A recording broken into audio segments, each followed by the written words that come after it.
It's the 6-1 Chiefs against the 3-4 Denver Broncos AFC West matchup at Arrowhead Stadium. She's Aly Trost, I'm Pete Sweeney, and I'm focused on Patrick Mahomes in this game. He's only had 8 career games, 3 of which now will be against the Denver Broncos.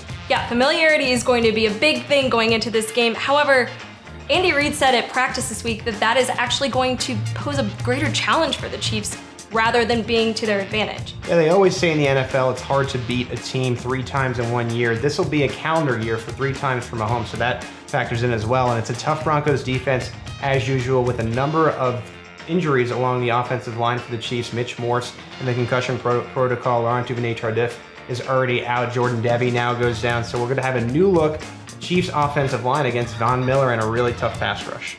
However, the Chiefs, last time they played the Broncos, not to reflect too much on, the past game in week 4, but I mean, V.Miller didn't really get a lot on Patrick Mahomes. So really, to me, it's gonna come down to Patrick Mahomes still just kind of doing his thing. He's hot right now, he hasn't slowed down.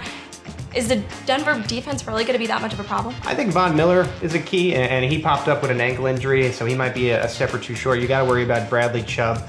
Shane Ray, a local Kansas City player, won't be in this game probably as he deals with ankle and wrist injuries. But yeah, V.Miller to me, if Mitch Schwartz can have another great game and Kurt Miller, I think you're better off. I have questions about this Chiefs defense. Again, for me, it's which Chiefs defense are we gonna get? The one that we saw earlier in the year that wouldn't tackle, or the one that held the Cincinnati Bengals to under 300 yards? That was the first time all year the Chiefs held an opposing D to under 300 yards.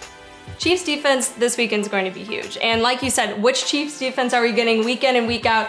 There is one thing to note. The Chiefs defense has forced 5 interceptions at home. Granted, 4 of those were against the Jaguars, but Case Keenum's having kind of a rough season. He hasn't had the best performance game in and game out, throwing an interception every single game. So that's gonna be really big for the Chiefs going into this weekend. And hey, Ron Parker, pick 6, are we gonna see one of those again? Because that's something that I think we might see, in addition to my prediction. Could be back-to-back for Ron Parker, you never know. Now, for your key to the game, what are you looking at in this game?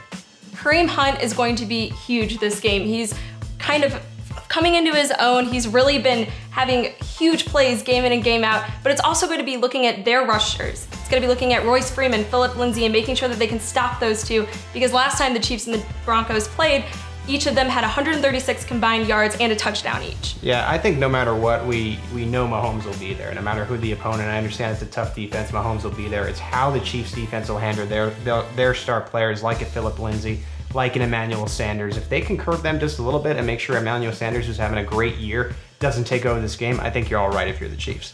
Score prediction for this one. There's no reason to go against the Chiefs at this point. 38-17 Chiefs victory at Arrowhead on Sunday. Yeah, in this game, Vegas has the Broncos as 10-point underdogs. I think that is way too much. I think this is a lot closer than Vegas is letting on. I think it's a 3-point game. The Chiefs still win 31-28.